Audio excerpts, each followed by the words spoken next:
क्या आप जानते हैं कि कुछ स्वर्गदूत मनुष्यों की तरह धरती पर रहते हैं जो परमेश्वर के द्वारा दिए गए विशेष कामों को करते हैं। कहीं आप वो स्वर्गदूत तो नहीं?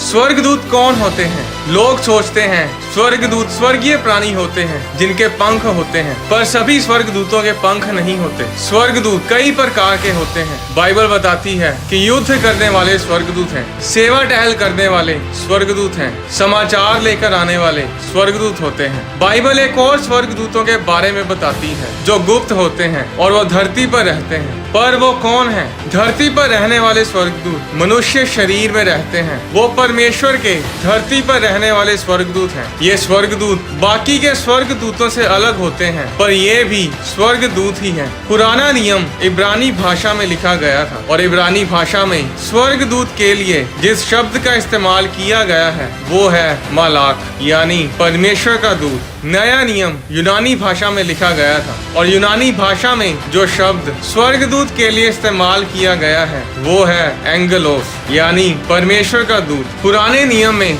हागे की पुस्तक अध्याय 1 उसकी 13 आयत में लिखा, तब यहोवा के दूत हागे ने यहोवा से आज्ञा पाकर उन लोगों से ये कहा, यहोवा की ये वाणी है, मैं तुम्हारे संग हूँ। इस वचन में हागे को परमेश्वर का दूत बोला गया है। इब्रानी भाषा में दूत शब्द की जगह यहाँ पर मलाक लिखा गया है। बाइबल में हागे को जो मनुष्य था उसे परमेश्वर का दूत बोला गया है। एक मनुष्य को परमेश्वर का दूत क्यों कहा गया? क्योंकि वो परमेश्वर के द्वारा परमेश्वर का संदेश लेकर भेजा गया था। अगर आप नए नियम को पढ़ें तो उसमें यूहन्ना बपतिस्मा देने वाला भविष्यद्वक्ता था जो यीशु मसीह के जन्म से पहले आया था और यूहन्ना परमेश्वर के राज्य का प्रचार करता था। मत्ती अध्याय 11 उसकी 10 आयत और लूका अध्याय 7 उसकी 27 आयत में यूहन्ना के बारे में लिखा है कि ये वही है जिसके विषय में लिखा है, देख मैं अपने दूत को तेरे आगे भेजता हूँ जो तेरे आगे तेरा मार्ग तैयार करेगा। यूनानी भाषा में दूत शब्द की जगह एंगेलोस लिखा गया है जिसका मतलब है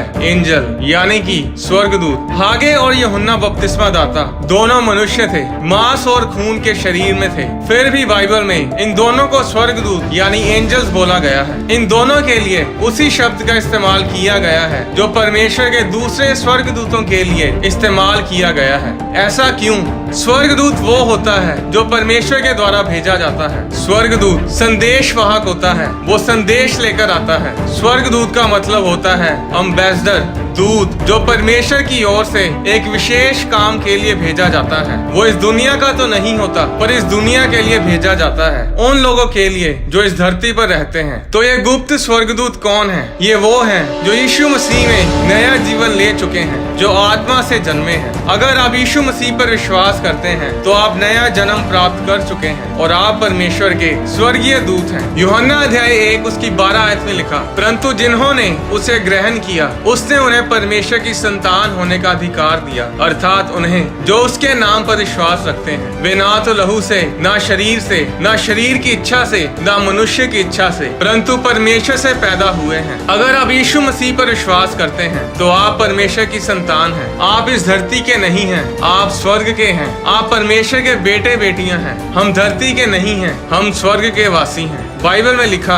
कि हम संसार में तो हैं पर संसार के नहीं हैं। फिलिपियों अध्याय 3 उसकी 20 आयत में लिखा, पर हमारा स्वदेश स्वर्ग पर है, हम स्वर्ग के सिटीजन हैं, हमारा पासपोर्ट स्वर्ग का है, हम स्वर्ग के हैं। अगर आप किसी देश के पासपोर्ट को देखें तो उस पर कभी भी ये नहीं लिखा होता कि ये प्रॉपर्टी इस बंदे की है या ये प्रॉपर्टी इस औरत की है। उस पासपोर्ट के ऊपर लिखा होता है कि ये प्रॉपर्टी इस देश की है। इंडिया के पासपोर्ट के ऊपर लिखा होता है कि ये प्रॉपर्टी इंडिया की है। अमेरिका के पासपोर्ट के ऊपर लिखा होता है कि ये प्रॉपर्टी अमेरिका की है। उसी तरह आप अपने नहीं हैं, आप स्वर्ग के हैं। आपका सब कुछ स्वर्ग पर है और आप स्वर्ग की प्रॉपर्टी हैं। इस धरती पर रहने वाले स्वर्गदूत वो हैं जो स्वर्ग के संदेश, स्वर्ग के सुसमाचार को धरती पर रहने वाले लोगों तक पहुंचाते हैं। और ये सुसमाचार क्या है? ये खुशखबरी क्या है? यूनानी भाषा में सुसमाचार यानी गुड न्यूज को यूएंगल बोला गया है और इंग्लिश में इसे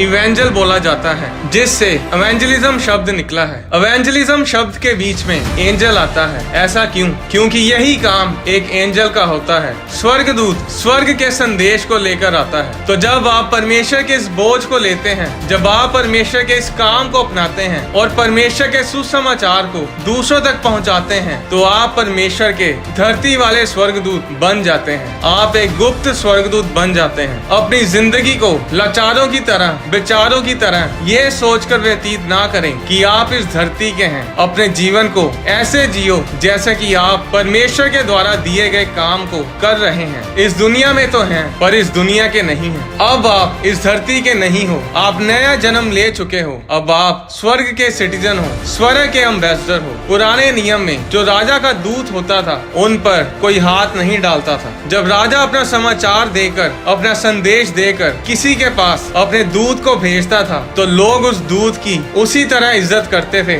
जैसे राजा की करते हैं। जब राजा किसी दूसरे राज्य में अपने राजदूत को भेजता था, तो दूसरे राज्य का राजा उस राज्य की सेना उस राजदूत की ऐसे इज्जत करते थे जैसे कि खुद राजा वहां पहुंचा हो। जब लोग इलेक्शन में खड़े होते हैं तो वो अपनी मर्जी से इलेक्शन लड़ते हैं, पर जो एम्बेसडर का दर्जा होता है, जो एक राजदूत का दर्जा होता है, उसके लिए इलेक्शन नहीं होते। एम्बेसडर को सरकार खुद ठहराती है, राजा उसे खुद नियुक्त करता है। आप एम्बेसडर को वोट डालकर खड़ा नहीं कर सकते, ना ही वोट डालकर उसे गिरा सकते हैं। यूहन्ना अध्याय 15 उसकी 16 आयत में यीशु मसीह ने कहा, तुमने मुझे नहीं चुना, परंतु मैंने तुम्हें चुना है और तुम्हें नियुक्त किया कि तुम जाकर फल लाओ और तुम्हारा फल बना रहे, कि तुम मेरे नाम से जो कुछ पिता से मांगो वह तुम्हें दे। परमेश्वर ने आपको नियुक्त किया है, आपको ठहराया है। आपको किसी ने वोट डालकर खड़ा नहीं किया, आपको किसी ने अपनी सर्वसम्मति से नियुक्त नहीं किया, आप अपनी मर्जी से भी नियुक्त नहीं किए गए। आप परमेश्वर की मर्जी से, परमेश्वर के द्वारा नियुक्त किए गए हैं। और इसीलिए जब लोग किसी परमेश्वर के दास की खिलाफत करते हैं, तो उसकी खिलाफत करने पर भी उन्हें कोई फर्क नहीं पड़ता, क्योंकि उन्हें प्रजा ने नहीं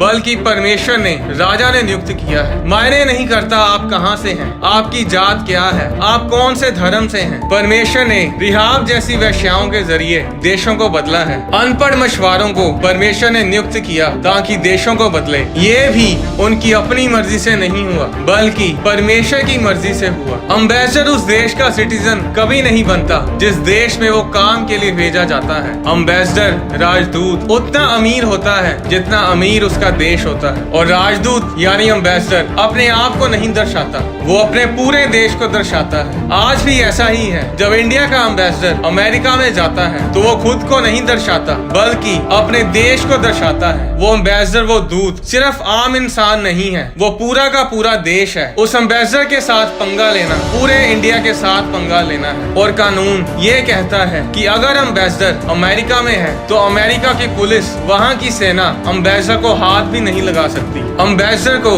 दूत को अपने खाने पीने की, कपड़ों की, अपने घर के रेंट की चिंता नहीं करनी पड़ती। उसका सारा खर्चा, उसकी सारी देखभाल उसका देश करता है। इंडिया के एम्बेसडर की देखभाल इंडिया करता है, अमेरिका के एम्बेसडर की देखभाल अमेरिका करता है। उसी तरह बाइबल बताती है कि हम परमेश्वर के दूत हैं, हम स्वर्ग के सिटीजन हैं। फिलिपियों अध्याय 3 उसकी 20 आयत में लिखा, हमारा स्वदेश स्वर्ग पर है। 2 कुरिन्थियों अध्याय 5 उसकी 20 आयत में लिखा, इसलिए हम मसीह के राजदूत हैं, मानो परमेश्वर हमारे द्वारा विनती कर रहा है। हम मसीह की ओर से निवेदन करते हैं कि परमेश्वर के साथ मेल मिलाप कर लो। बाइबल बताती है कि हम परमेश्वर के स्वर्गीय राजदूत हैं। जिस तरह पॉलिटिकल लोग, पॉलिटिकल एम्बेसडर्स, राजदूत अपने देश, अपने राज्य के संबंधों को उस दूसरे देश के साथ अच्छा करने की तरफ काम करते हैं, उसी तरह हमारा काम है कि हम परमेश्वर के देश, परमेश्वर के राज्य के सुसमाचार को इस धरती के लोगों तक पहुंचाएं। मत्ती अध्याय 6 उसकी 25 आयत में लिखा, इसलिए मैं तुमसे कहता हूँ कि अपने प्राण के लिए ये चिंता ना करना कि हम क्या खाएंगे और क्या पिएंगे, और ना अपने शरीर के लिए कि क्या पहनेंगे। 31 आयत में लिखा,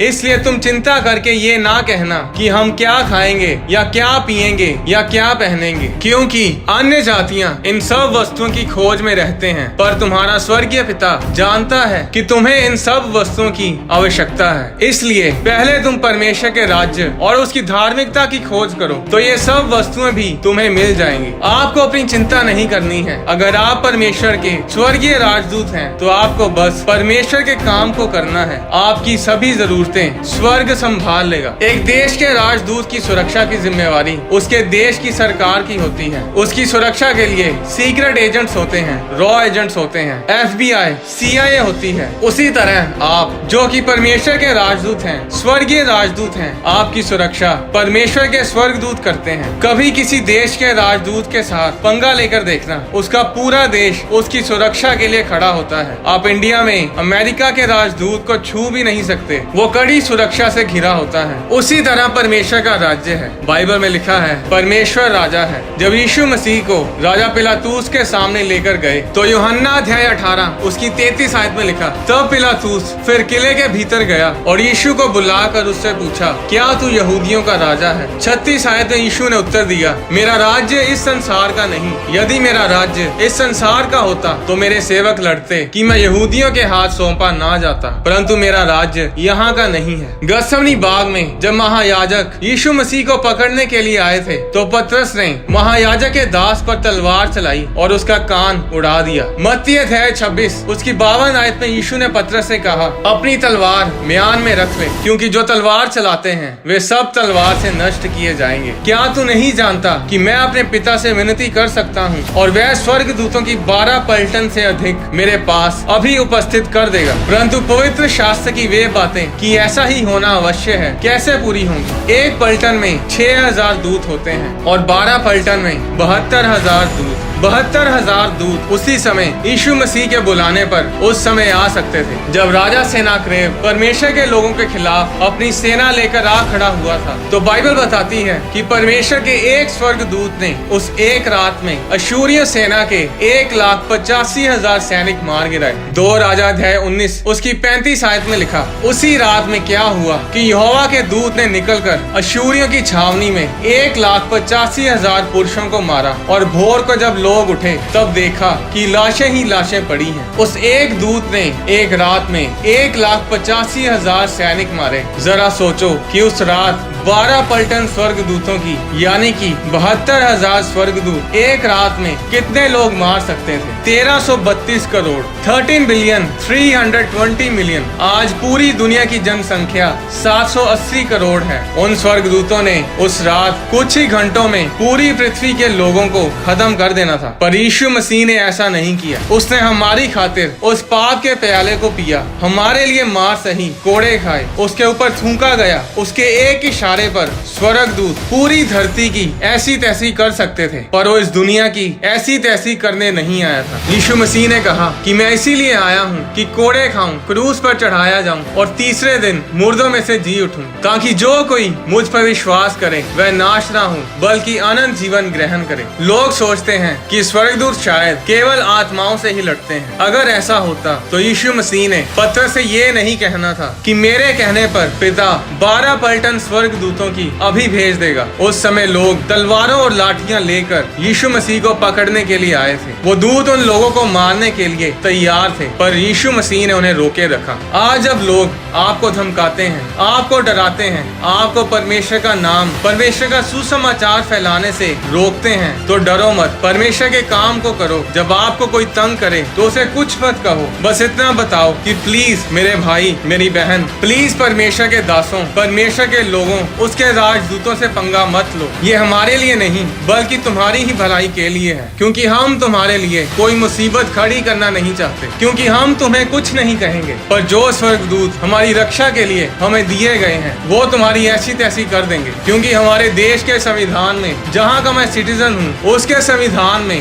भजन संहिता 51 उसकी 11 आयत में हमारे राजा की तरफ से यह आदेश है कि जहाँ कहीं भी मैं जाऊँ स्वर्गदूत मेरी रक्षा करें। मैं दिखने में तो अकेला लग रहा हूँ, पर मैं अकेला हूँ नहीं। परमेश्वर के दूत, परमेश्वर की सेना मेरे आसपास मेरी सुरक्षा के लिए खड़ी रहती है। जरा सोचिए, इतने सुरक्षित और इतने सामर्थी हैं आप। आज समस्या ये है कि लोगों को पता ही नहीं कि उनकी वैल्यू क्या है। बाइबल में परमेश्वर ने कहा कि ज्ञान ना होने के कारण मेरे लोग नाश हो रहे हैं। आप परमेश्वर के राजदूत हैं, आप स्वर्ग के सिटीजन हैं। हमारा सब देश स्वर्ग पर है। लाचारों की तरह जिंदगी जीना बंद बंद करो, परमेश्वर के कामों को करो, सुसमाचार प्रचार करो। और प्रचार करने के लिए आपको पास्टर बनने की जरूरत नहीं, आपको माइक और स्टेज की जरूरत नहीं। आप अपने काम पर, अपने नगर में, अपने पड़ोसी को परमेश्वर के बारे में बता सकते हैं। और परमेश्वर के प्रचार को करने से पहले अपने जीवन पे काम करो, अपने जीवन को सुधारो, अपने पापों से तौबा करो, नम्र बनो,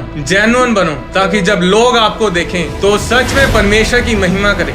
एक बात को हमेशा याद रखें, हमारी लड़ाई किसी धर्म के साथ नहीं है। यीशु मसीह धर्म नहीं है। अगर आप बाइबल को पढ़ें तो यीशु मसीह कभी भी धर्म के ठेकेदारों के साथ कभी नहीं बैठे। यीशु मसीह इस धरती पर कोई नया धर्म बनाने के लिए नहीं आए। पूरी बाइबल में ईसाई धर्म नाम का एक भी शब्द नहीं है। यीशु मसीह ने जब भी किसी को डांटा तो वो धार्मिक लोग होते थे जो धर्म बनाकर बैठे थे। यीशु मसीह ने कभी भी किसी भी पापी को नहीं डांटा, हमेशा दूसरों से प्यार किया। हमारी लड़ाई मांस और लहू से नहीं है। हमारी लड़ाई लोगों के साथ नहीं है, किसी धर्म के साथ नहीं है। हमारी लड़ाई शैतान के साथ है, जो लोगों की जिंदगियों को तबाह करता है, जो नौजवानों को नशे और व्यभिचार में ढकेलता है, जो परिवारों को उजाड़ता है, जो पति पत्नी में दरार पैदा करता है। शैतान लोगों के धर्म के हिसाब से काम नहीं करता। जो अपने आप को ईसाई कहते हैं वो भी बीमारियों में है, वो भी गरीबी में है। अपने आप को ईसाई बोलने से कुछ नहीं होगा, अपने आप को क्रिश्चियन बोलने से कुछ नहीं होगा। अगर आपकी जिंदगी में यीशु मसीह नहीं है तो वो जिंदगी नहीं, श्राप है। यीशु मसीह ने कहा, मैं तुम्हें नया धर्म देने के लिए नहीं आया, मैं तुम्हें बहुतायत का जीवन देने के लिए आया। जो विश्वास करेगा वो उद्धार पाएगा और स्वर्ग का सिटीजन कहलाएगा। आप जो परमेश्वर में नया जन्म ले चुके हैं, अब आपको तय करना है कि स्वर्ग के दूत, परमेश्वर के राजदूत बनकर परमेश्वर के कामों को करना है या फिर एक साधारण जीवन जीना है। क्योंकि अगर आप स्वर्ग के एम्बेसडर, परमेश्वर के राजदूत बनकर इस धरती पर परमेश्वर के कामों को करेंगे तो परमेश्वर आपकी सभी जरूरतों को अपने स्वर्गीय भंडार से पूरा करेगा। आने वाली वीडियोस में मैं आपको बताऊंगा कि यीशु मसीह के जी उठने के बाद मरियम मगदलीनी यीशु मसीह को पहचान क्यों नहीं पाई। जीवन का वृक्ष जो अदन के बाग में था वो आज कहाँ है? क्या उसके फल को खाकर इंसान अमर हो सकता है? और अगली वीडियो में मैं आपको बताऊंगा यीशु मसीह का नाम इस धरती पर यीशु मसीह ही क्यों है और यीशु मसीह को स्वर्ग में किस नाम से पुकारा जाता है।